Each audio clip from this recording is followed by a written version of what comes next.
राधे राधे प्यारे भक्तों, भजन प्रेमियों, सज्जनों, आज का विषय बड़ा ही रहस्यमय है और उतना ही आवश्यक भी। हम सब जीवन में कभी न कभी पाप करी बैठते हैं, कभी जानकर, कभी अनजाने में। पर जब किसी जीव का भाग्य बदलने लगता है, जब उसका अंतःकरण शुद्ध होने लगता है, जब वो भगवत पथ की ओर मुड़ता है, तो उसके जीवन में कुछ अजीब संकेत आने लगते हैं। और ये संकेत क्या होते हैं? ये संकेत इस बात के प्रमाण होते हैं कि अब उसके सारे पाप नष्ट होने लगे हैं। हाँ बच्चा, जब पाप नष्ट होते हैं तो केवल सुख नहीं मिलता, बल्कि पहले दुख आते हैं, आएंगे ही। और यही साधारण मनुष्य घबरा जाता है। अब मैं तुम्हें वो संकेत बताता हूं जो किसी के जीवन में तभी आते हैं जब भगवान उसकी सफाई शुरू करते हैं। पहला संकेत, निकट के लोग विरोध करने लगते हैं। जी हां, जैसे ही कोई व्यक्ति भक्ति पथ पर आता है, उसके अपने ही लोग उसका उपहास करने लगते हैं। तू संत बन गया है क्या?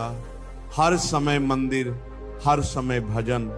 ये विरोध कोई सामान्य बात नहीं। ये बताता है कि तुम्हारे भीतर जो पुराने संस्कार हैं, उनकी जड़ें हिल रही हैं। दूसरा संकेत, अचानक दुखों की बाढ़ आ जाती है।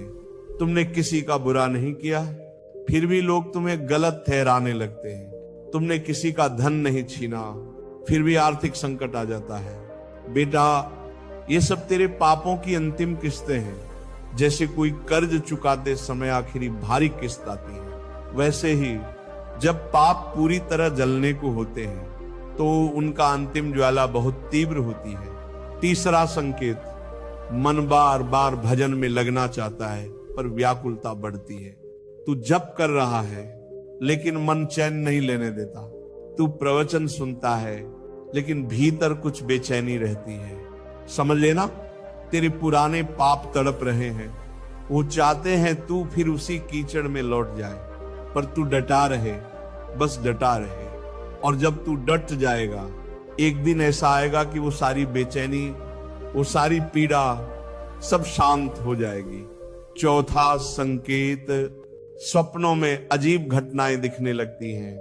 कभी सांप दिखता है, कभी जलती हुई आग, कभी कोई डरावना दृश्य।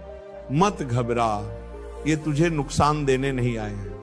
ये पाप स्वप्न के रूप में बाहर आ रहे हैं, क्योंकि अब उनका समय पूर्ण हुआ। पांचवा संकेत, एक गहरी विरक्ति जीवन से होने लगती है। तू जहां पहले भोग में सुख देखता था, अब वही चीजें तुझे व्यर्थ लगने